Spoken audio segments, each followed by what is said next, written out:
Farm Progress Broadcast presents This Week in Agribusiness, serving America's most essential industry. Brought to you by Case IH, solutions for every challenge, equipment for every farm. Case IH, built by farmers. Hello everyone, thank you for joining us here for This Week in Agribusiness. I'm Mike Pearson. 2024 is shaping up to be a busy year for biofuels, both in the sky and on the ground. In the sky, LanzaJet, a company making sustainable aviation fuel from corn ethanol, announced the start of their commercial production at a facility down in Georgia. And on the ground, Clear Flame Engines announced their first truck powered by a fuel-adaptive engine moving into service. Joining us now is the co-founder and CEO of Clear Flame Engines, BJ Johnson. BJ, thanks for taking the time to talk with us. Glad to be here, Mike. Thank you. Let's talk about how it feels to get that first truck into service. BJ, it's taken some time to get here. Yeah, it's exciting, but it's been a long time coming. We've been driving trucks for years at this point, really making sure we were getting them to the right point where we could move this into service with a customer. We're lucky enough to have a partner in Vanderhaeg's who also helps us with our truck integration efforts. Having them be the first one to place an order for our lease product to prepare to roll it out later this year, we're very excited about. Now, BJ, maybe for our audience who are unfamiliar with the Clear Flame technology, bring us up to speed. What is different about your engines? So Clear Flame, we are a fuel adaptive engine solution. We change a few parts out of the engine, about 5%, working with professional diesel engine rebuilders to allow the engine to become fuel adaptive, which means it still runs like a diesel, delivers all of the same torque and thermal efficiency, power, transient response, but it can run on any fuel, which allows it to leverage the bioethanol that is not only significantly cheaper than diesel, actually lower carbon per mile than your average EV today. And what's fun for a lot of us who are familiar with ethanol at the pump for our personal vehicles, we're 10, 15%, maybe E85, but this engine's running on practically 100% ethanol, correct? Absolutely. So it's denatured fuel ethanol. Some people call it E98. It's what comes out of every ethanol plant in the country. It would work fine on E85 or even a whole bunch of future renewable energy carriers like a green methanol or green ammonia. But the why E98 is because it's already scaled, available throughout the country. And for customers that are focused on that intersection of environmental and economic benefits, it is your best solution today. It's your best solution today. Now, we've heard a lot of push about electrical vehicles. There's all sorts of testing and concern happening in the industry right now. If I'm a hauler, if I've got to move a lot of product, I want to be sure it'll get there. How does a Clear Flame engine compare to a traditional diesel engine as far as moving the truck, BJ? That is the key. It compares basically one-to-one with the standard diesel truck. The energy density of ethanol is a little different than diesel, so maybe there's going to be a small difference in range, but you're still filling up on a basic liquid fuel using basic liquid filling infrastructure with the same weights, the same pulling power, all of it. I'm not anti-EV in any way. I think EV is going to have some impact in the space, but people are looking at, okay, where EV works, and then where it doesn't mean you're probably stuck with diesel. ClearFlame's answer is where EV works, fine, great, take it, do it.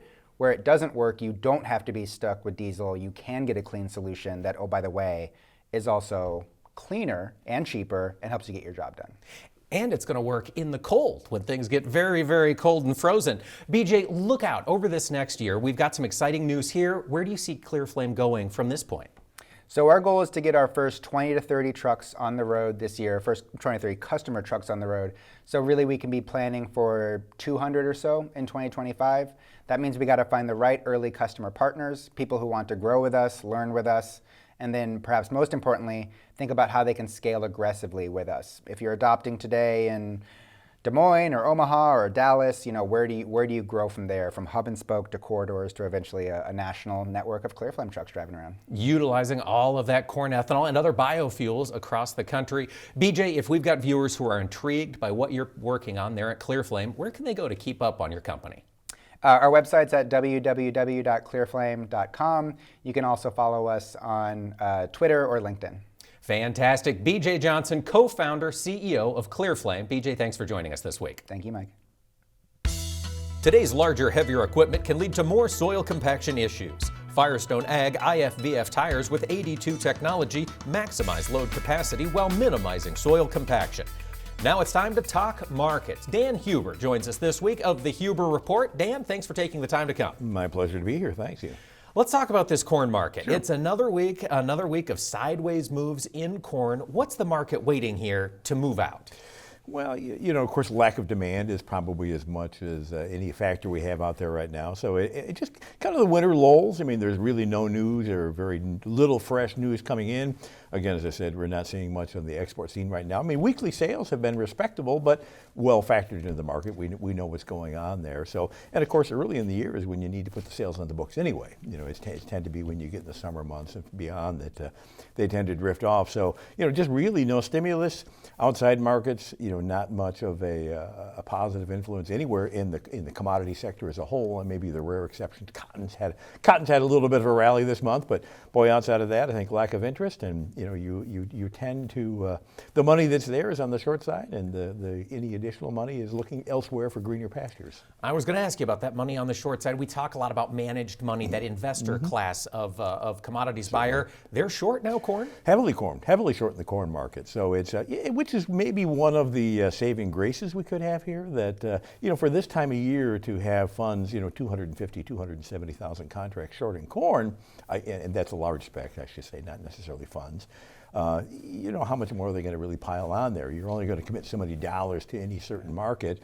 And with the spring ahead of us, the summer weather, at some point I think they're going to come back and say, all right, we've probably pushed this far enough. We need to start thinking about what kind of risk we're going to have with the planting season, with the growing season, and probably we'll start coming back out of there. That really hasn't shown us any sign of that yet, but I don't think we're too far in the offing to see that happen. That makes sense. And Dan, I hear a lot of concern about what's going to happen with Brazil's second safrinha crop, which they don't have in the ground quite yet. We're still watching the bean market down there? Right. I mean, they're about 11% planted last weekend on the safrinha crop. It's certainly not going to be as solid as last year just because of the issues they had with the soybean crop this year. But that said, when you look at global inventories, be it corn, be it soybeans, be it wheat, we don't have any critical situations anywhere. So, I mean, you almost have to have a major weather disruption in North America if we think we're going to get things excited. And of course, is that really a benefit to anybody either? It's if you have a short crop, who cares what the price is? You're not making up for it. So. Looking at those weather concerns, Dan, we thought we had that on the soybean front down in Brazil. What does the market think with regard to total yield coming out of that country now? Well, a lot of the private estimates have dropped down to about 150 million metric tons. A far cry from the 163 or so that was initially estimated. I think the USDA is still out there at 157, so chances are they'll drop their estimate here on the next report here in February. That said, I think 150 million metric ton will be the second largest crop ever.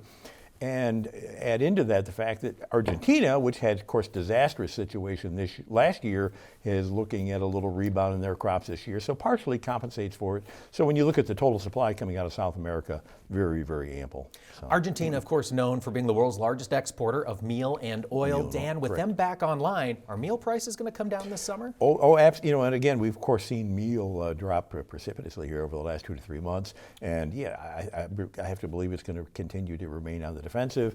When you look at not just the livestock numbers in this country, which, if anything, are stable, but then go over to China, who is trimming their hog numbers back, bound to take some world demand away in the meal market at this point. So yes, I mean, I don't see where nothing really has a story that you would say, boy, we need to be prepared for some kind of a major move on the upside. Not that markets can't rally, but boy, to get a sustained move is going to be pretty challenging. All right, we'll be back with more with Dan Huber. Today's larger, heavier equipment can lead to more soil compaction issues. Firestone Ag IFVF tires with 82 technology maximize load capacity while minimizing soil compaction. And we're back talking markets with Dan Huber of the Huber Report. Dan, we talked corn and soybeans, didn't see a whole lot to get excited about. No. Next question, wheat market. Are we seeing anything build here in the wheat market? Wheat, particularly when we look at a global standpoint, is probably the only market that you can maybe build a little case that we have less inventory than we did a year ago or 2 years ago. That's really not enough to say, boy, get ready, we're really going to take off to the upside. But here again, too, I mean, wheat is granted, we can grow it in a lot of areas around the world, but it is the sustenance of life. I mean, it is something that people need for food each and every day. The challenging part, I think, is going to be it's going to compete against corn. I mean, in a lot of places in the world, wheat is used as a feed grain. I mean, we don't tend to think of it such here in the U.S., but it can be substituted here as well. So it's granted, it's I'm not sure what the spark is going to come there, but it could even be a technical rally. But I would tend to say, though, if wheat cannot move up, it's going to be pretty challenging to move corn. I mean, the two are going to have to work in conjunction with each other to make that happen. All right, we'll continue to watch there. But, of course, wheat isn't the only commodity we've got less of, at least domestically. Cattle inventory report out last week showed another 2% decline in the U.S. cattle herd. Dan, is that going to be a bullish factor for either feeder cattle or live cattle as you look out? Well, I think it has, of course, and again, that's a major shock to the markets. I think they realize there's not been, granted, very profitable year last year in the cattle industry, but, we have kind of overpriced ourselves at the retail side at this point in time. Everybody's looking for alternative sources, and I think that's going to be the major challenge. Even with a little bit less inventory around, I think the consumers, basically got priced out of the market last year, started looking at alternative meats, and once you make that transition, it's difficult to bring them back unless you give them a really compelling, and of course this case, price reason to do that. Yes, we've seen a very nice rally in the cattle market over the last 30, 60 days. I think it's going to be challenging to really extend that much further than we have already. All right. Well, speaking of that same time period, that 30 to 60 days, Dan, the hog market has been on an incredible rally. March contract up $12-13 here since the first of the year. What's happening in hogs? Yeah, and that's really even just a little more recent. But I think the hog market, had some difficulties last year, of course, while the cattle were enjoying a rather bullish market. Just in the last few months have stabilized very well, and of course that recent, just in the last 3 to 4 weeks, we have finally come through to the upside. So one, I think, we're seeing demand pick up really nicely. If you look at the exports and hog, exports numbers have been running very consistently strong, not just for the last month, but really for the last quarter. So I think that's finally coming home to roost in this hog market. You mentioned that China likely curtailing their hog herd. Could that be a tailwind for American lean hog prices as we get deeper into this year? Oh, it could be a little bit, although, they, part of the issue over there was, the overproduction of hogs. After the African swine fever debacle there, they really encouraged the producers to expand rapidly, and there's these enormous hog operations built over there. Well, of course, now they're encouraging them to trim them back, but part of what the problem was, they were marketing so far ahead, they have got tons of inventory in warehouses at this point, so it's going to take a little time to kind of wean that back off before they really become a buyer, at least of U.S. pork again. Right. So it sounds like we've got to get through that wall of pork in China before they step back in a big way. The great wall of pork. That's right. Yeah. I like that. Dan Huber, the Huber Report. Always appreciate your insight. Thank you so much for joining us here for This Week in Agribusiness. My pleasure to be here. Thanks. Greg Solier now brings us his farm weather forecast for the week ahead. Yes, meteorologist Greg Solier joins us now with a look at what's to come in the week ahead. And Greg, storminess going to persist in the PNW? It will, and farther south as well on this kind of maxed out, strong category El Nino weather pattern.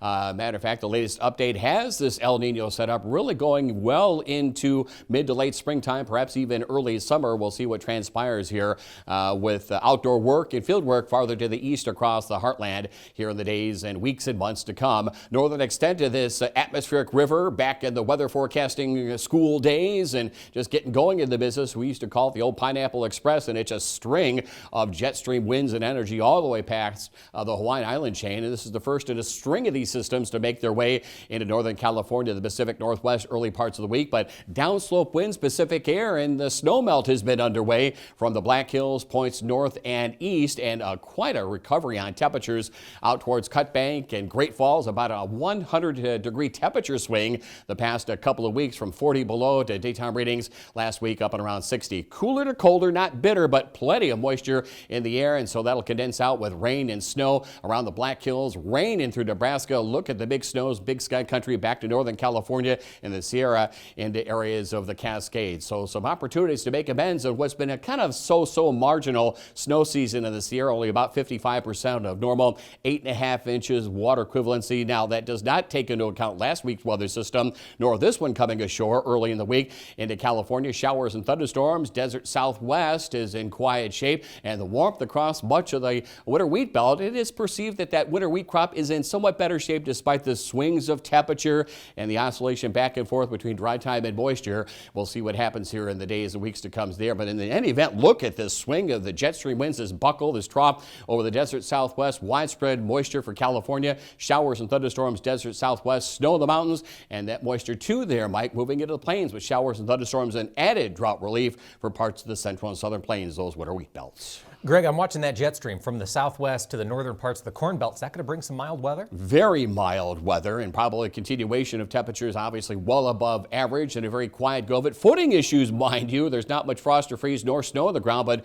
that snow that we had in the western Corn Belt, an inch or two worth of water equivalency. So actually some drought relief of late despite the absence of any significant moisture, of which that's the story across many Corn Belt locales here. Early in the week, a system down towards the Ohio is moving on out. Sunshine, not bad with outdoor work in mind. We will get areas from about the divide on westward to see moisture pick on up on those southwest or northeast jet stream winds. But look at the readings pushing into the 30s as far north as the Sioux, 40s and 50s across much of the Plain States, and Corn Belt locales, even some 60s down towards the Ozarks. So very delightful for this stretch in late winter time. Dynamic system again across areas of the Gulf Coast. Showers and thunderstorms, heavy and severe, and there's ongoing river issues because of the past couple of weeks of heavy rainfall there. This system is on the move with cooler, drier air across the west end of West Texas cotton. We do see high pressure, mild environs, no significant cold, and boy, those temperatures have been all over creation this wintertime season with the next weather system into the western states for the desert Southwest. So opportunities for some outdoor work and inspection to those winter wheat fields later in the week. What do you see as you look all the way to the eastern seaboard, Greg?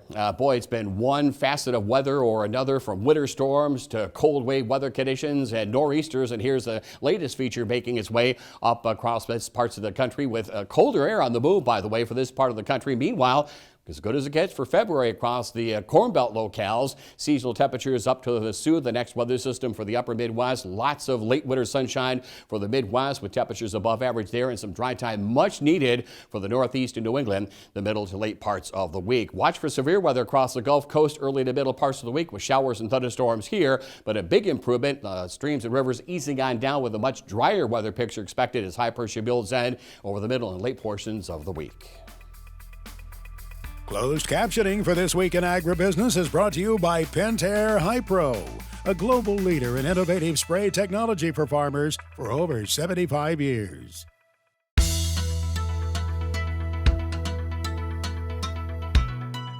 Last week, I had the chance to do a little traveling and to get over to First State Bank in Mendota, Illinois. They were hosting their annual Ag Forum and invited me to talk about some issues that could be impacting the world of agriculture. We talked through a couple of high-level events, notably interest rates, potentially what could be coming from a policy front, and what's happening in the world of international trade. And after the event, I had the chance to talk with lender John Tysinger about the Ag Credit Conference and how they felt it went.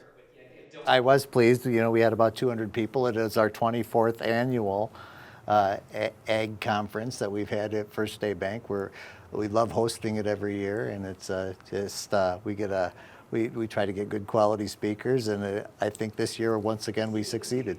Well, I had a lot of fun working with the crowd, getting to know the folks. John, I'm curious, as you talk to your borrowers here in north central Illinois, what are you hearing as concerns looking ahead to this next growing season? Mostly prices, I think, going forward for 2024.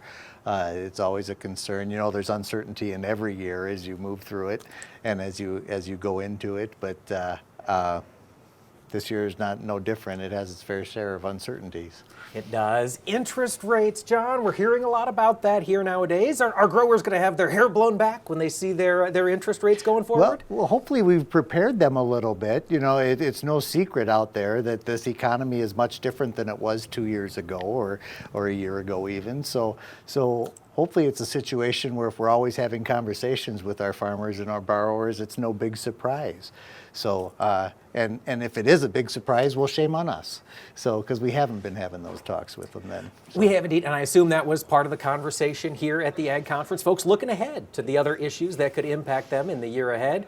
John, do you still sense a good deal of optimism here amongst the borrowers, amongst the farmers in north central Illinois. Are they excited for 2024? Sure, but farmers are excited about every year going forward, especially when they've been coming off of several good years in a row. So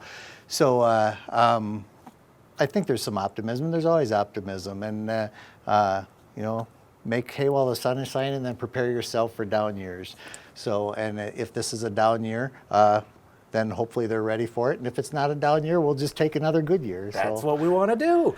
John, you mentioned farmers have been having a good time. One of the things we've seen across the Corn Belt has been a move up in farmland prices. Mm-hmm. Have you been seeing many acres change hands in bank territory? It seems like in our footprint, we've seen our fair share of sales. Late last year, there's even a few more coming up early this year. Surprisingly, more than I would have anticipated. But we'll see. We'll see if the prices continue to hold in there. There might have been a little softening, but we'll see if that continues or if they just keep staying strong.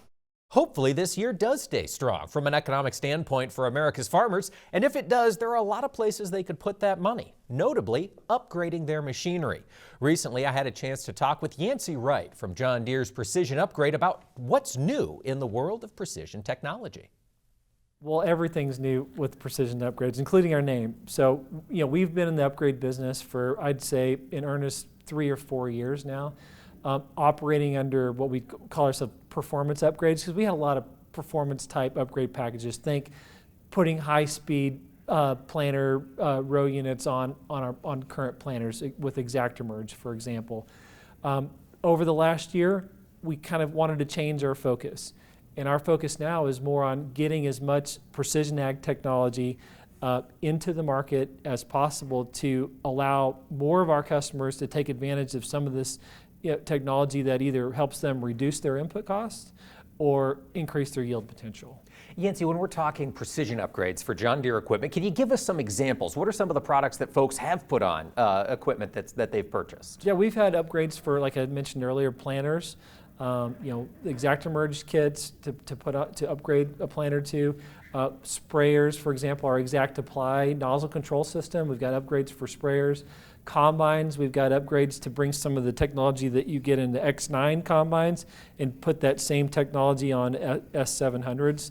But probably one of the things we're most excited about is some of the newest offerings we have. One is what we call Precision Ag Essentials. And what that is, that's a Precision Ag upgrade kit that includes a G5 universal display, our most latest Precision Ag display, an SF7000 receiver, position receiver, and a modem to allow connection to our cloud, which is John Deere Operations Center. So what that is, it's a kit that allows growers to get all 3 of those components at a reduced upfront cost than it would be if you traditionally buy all 3 of those together. And then you would be able to pay annually to the level of precision that's right for your farm. So if you just want to do basic auto track and documenting your inputs or section control, you could pay one level of annual subscription for that. Or if you want to have more advanced type things like auto track turn automation or AutoPath, it allows you to option up to a level that's maybe more appropriate for your operation. Thank you to Yancey Wright, the John Deere Precision Upgrades Manager. I'm hearing a lot about growers looking to upgrade specific pieces of their machinery as they look to the future rather than going to the dealership and getting a whole new thing. Might be worth taking a look at for your operation. But of course, innovation isn't just happening with technology that drives through the field, it's happening on the plants that are growing in the field as well. Max Armstrong had the chance to talk with our friends at BASF about their view on innovation. We'll have that conversation when we come back. Farm Progress Broadcast presents This Week in Agribusiness, serving America's most essential industry. Brought to you by Case IH. Solutions for every challenge. Equipment for every farm. Case IH. Built by farmers. Welcome back to This Week in Agribusiness. Looking ahead to the future of American agriculture, our success is going to be driven by increasing production per acre. And we do that through technological innovation. Max Armstrong had the chance to talk with Kate Greif at BASF about how that organization is planning for the future.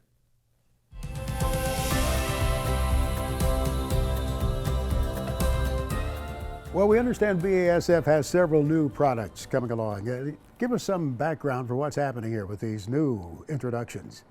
Max, I'd be happy to. So I think it's no surprise the ag industry is always fraught with new challenges. And so BASF is constantly committed to finding new innovations, not only for the problems we're seeing today, but the things that we might be seeing in the future.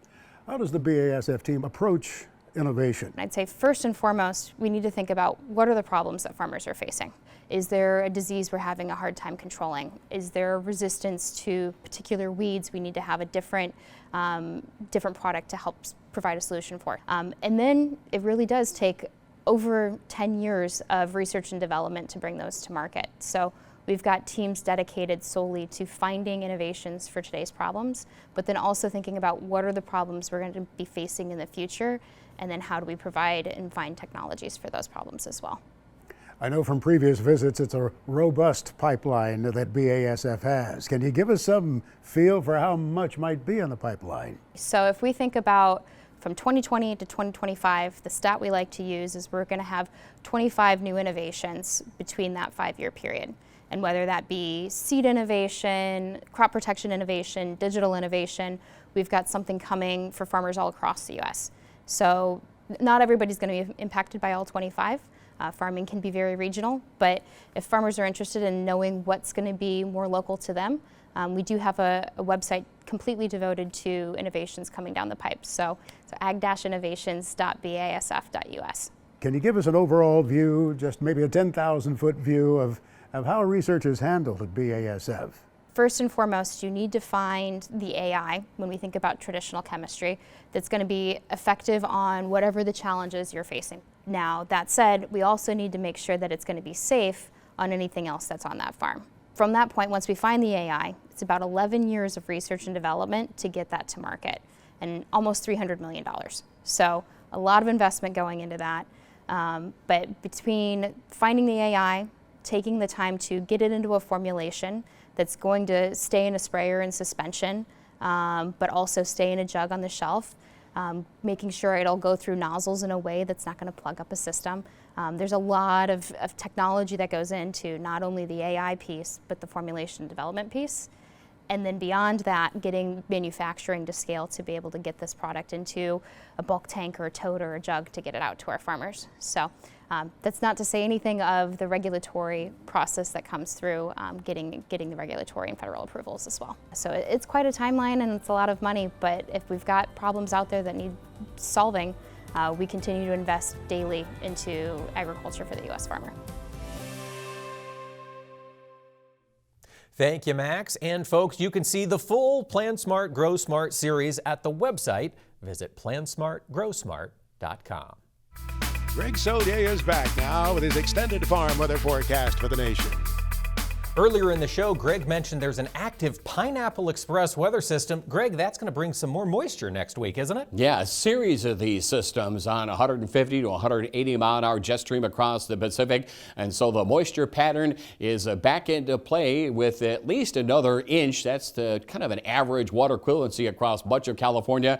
Obviously, you can double and triple that into areas of probably 5 or 10 inches water equivalency across the Sierra ranges. So significant moisture here as the week wears on. More severe weather potential early in the week across the Gulf Coast regions. And yes, we do paint a pretty favorable outdoor work picture here early to middle parts of the week across the heartland.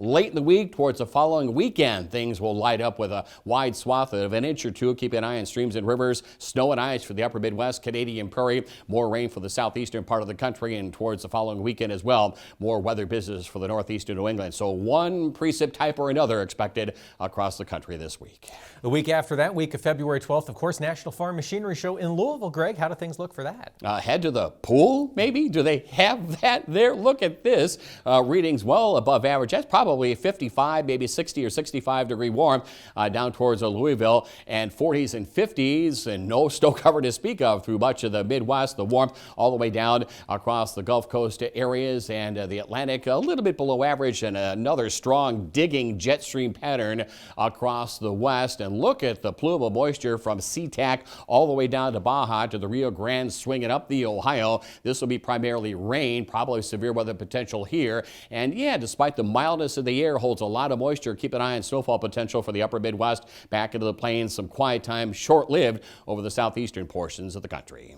What do you anticipate that last full week in February, Greg? The cooler to colder air beginning to build in slowly here, and the warmth still expanding over the eastern part of the country. But remember, mild to warmer air has more moisture content. You lift it with this jet stream pattern, and you'll be off to the races with significant moisture. Another push of some cooler air across western and northern parts of the country, the Canadian Prairie. The storm track moving a little farther inland still over the southwestern part of the country, where it's been a disappointing moisture season. Across the heartland, widespread moisture in one form or another will ramp up severe weather, Oklahoma and Texas, and shift to the east again. And again, some late season snowfall up towards the Sioux, back into the northern Plain States area. So we'll add to it, but again, added drought relief.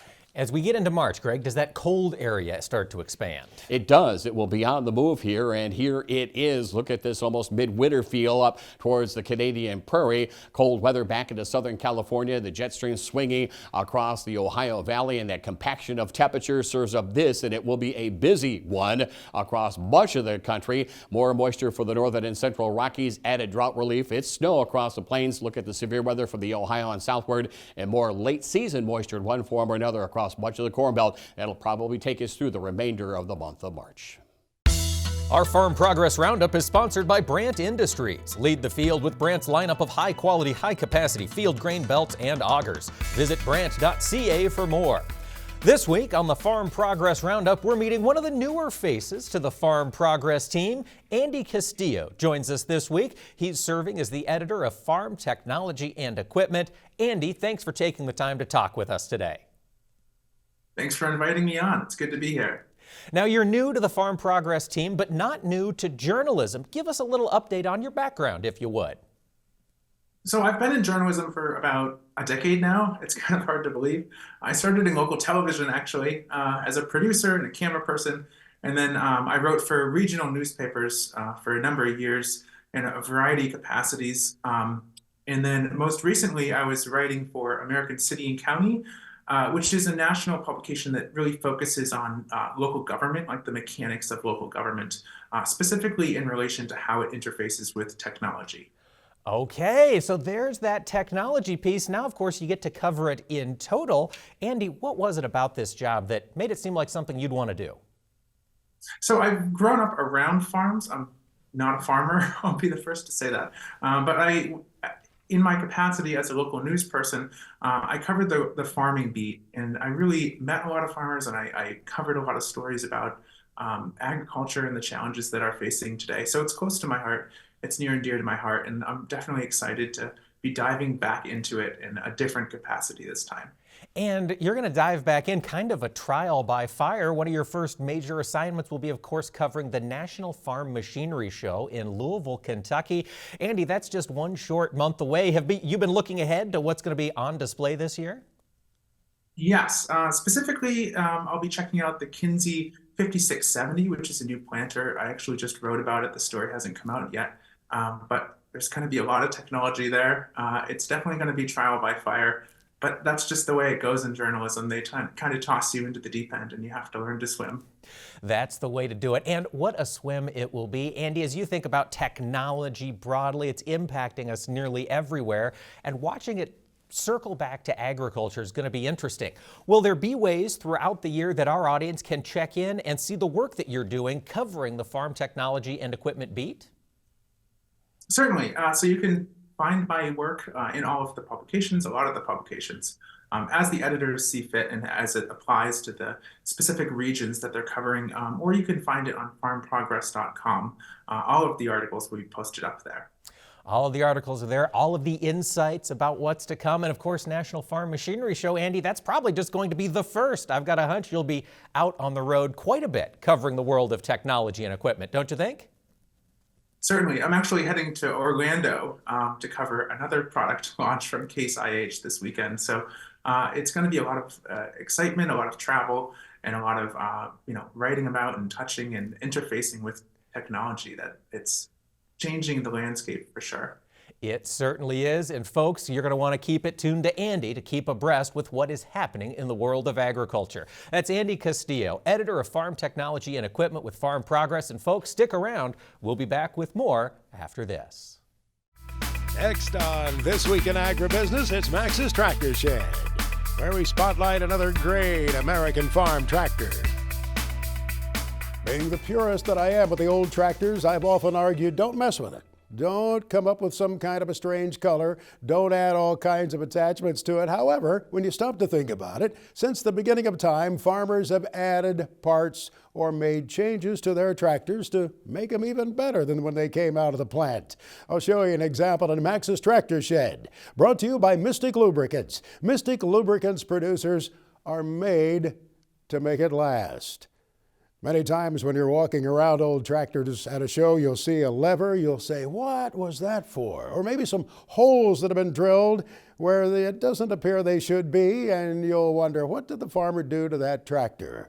Well, Ernie Telkmeyer at Geneseo, Illinois, has sure made some improvements to this old 1938 F20 Farmall.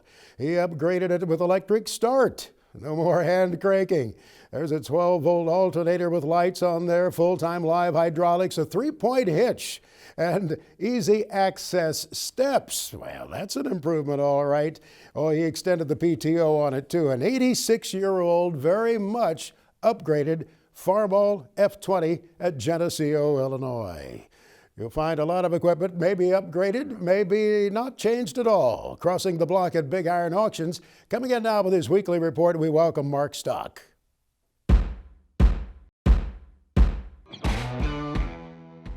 Well, hello, Max. On February the 6th, the Dave Rubush retirement sale in Hamilton, Illinois features over 400 items. You've got a John Deere 770 two-wheel drive tractor, a 2018 Massey Ferguson 4710 mechanical front tractor with a loader, also a 2017 Case IH Farmall 65C tractor with a loader. They have a lot of shop tools and shop equipment, quality brand names selling on this sale.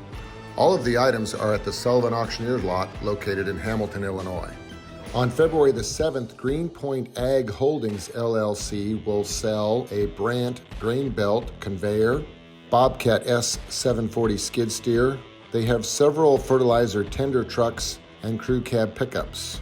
The Daniel Grease retirement sale by Sutton, Nebraska features a Landall 6230 tandem disc, Gleaner S68 Super Series Combine, Case IH MX 210 mechanical front tractor. If you're looking for land, 271 acres of Lee County, Illinois land will sell on February the 8th at 10 o'clock a.m. 458 acres of Hamilton County, Nebraska land will sell in 3 tracks on February the 8th. And Max, we are really looking forward to meeting a lot of people at the National Farm Machinery Show in Louisville, Kentucky. Our FFA Chapter Tribute is brought to you by Pioneer, developing new generations of seed innovations for new generations of farmers. Pioneer, what's next happens here.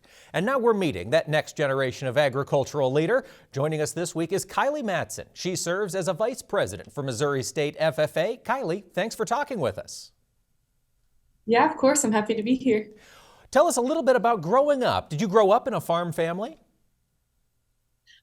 So I grew up in a very rural community. My direct family, we weren't involved with production ag, but it was all my friends did it. My grandparents have a production ag farm still, so I was still very involved and knew a lot about it still.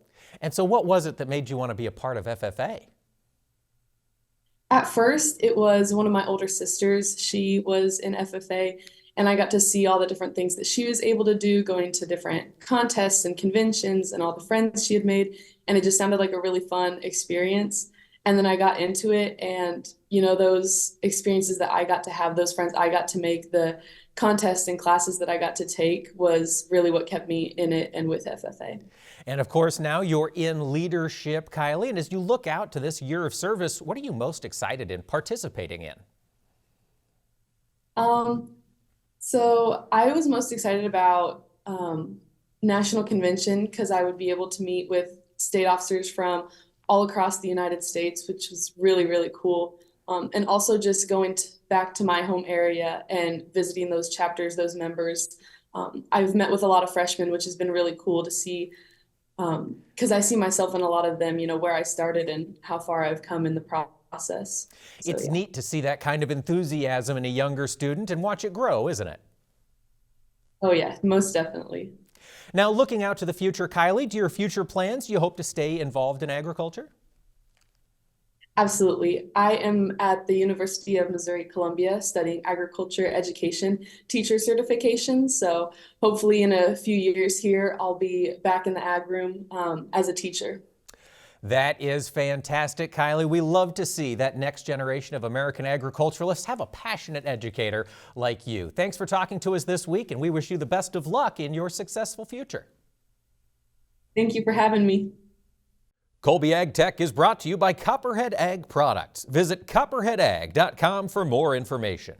Few things make Chad Colby happier than learning about new technology to run through the fields. He's been on the hunt lately, and this week he brings us an update. If you recall last week in our tech segment, we shared the first part of the update from Precision Planning's Winter Conference. There was so much information, I had to break it up into 2 segments, and I kind of saved the best for last. Precision announced the Cornerstone Row Unit at this year's conference, and essentially what they've done, they've designed a complete row unit compatible with all standard height 7x7 planter bars. As you would expect, it's fully integrated with Precision Planning technologies, and the cool part is when you order this row unit, you can order it with whatever technology you might want. As you can see right in front of us, this is something that came out a few years ago. This is Reveal. This is the bar-mounted tillage. And again, this is something else that they've found, and I've seen it in action. It's pretty clever, makes that row unit ride better. The row unit comes with a lot of options that I would say are pretty standard, but then also there's all those options we wish every planter had. They have quick, easy disconnect of your hoppers in all sizes, as you can see. And then get this. Even if the hopper is loaded, you can roll it back and have full access to the meter. And there you go. You can turn the seat off so we don't make a big mess. And finally, check this out. What about this adjustment? You can calibrate your depth, set it once, and then all your T-handles are going to be the same with that easy adjustment. And it doesn't stop there. Even the tail of the row unit, we know how important it is to keep that running true with the row. There's an alignment nut where you can adjust that in the field.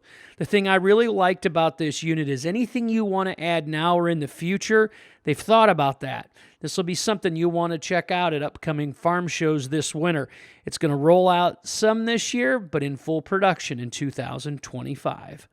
Thank you, Chad, for that update. And folks, leave it here. We'll be talking with our friend Sarah Muirhead from the National Cattlemen's Beef Association trade show floor when we come back.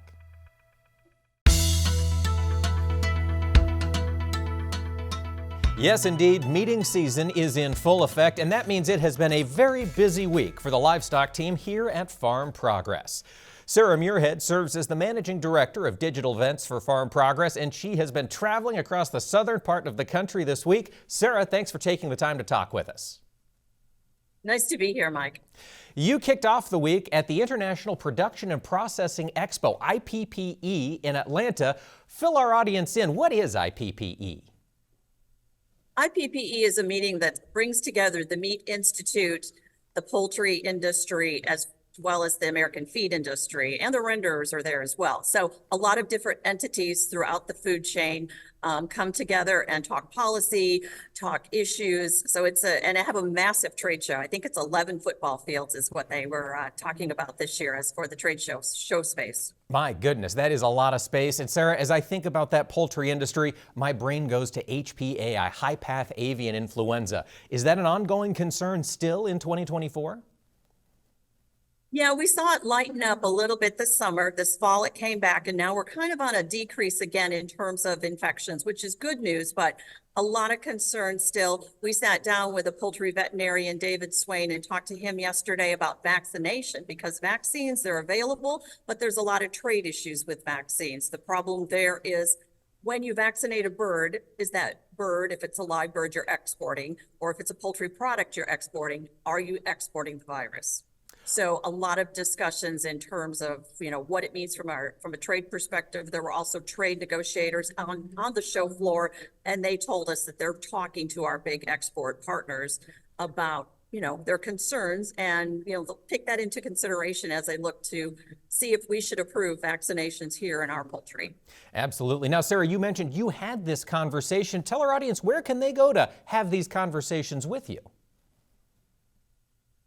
So we did a number of interviews from IPPE, and they are posted on feedstuffs.com in the Feedstuffs 365 section. So that's a great place to kind of go and preview all of these. We also talked a lot about sustainability, about the regulations that are coming in the industry. And then we're doing the same thing as we move here now into the National Cattlemen's Association meeting in Orlando.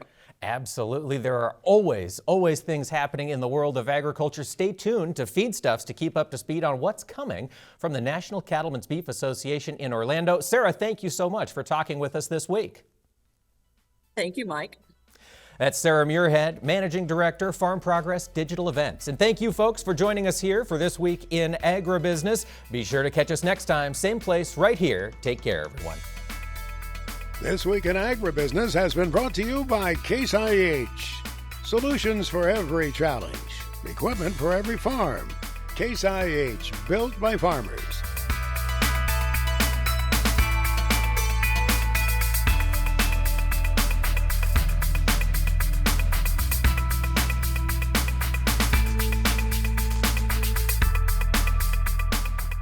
This Week in Agribusiness is produced by 22 Creative Group and has been a presentation of Farm Progress Broadcast. We invite you to visit us online at agbizweek.com.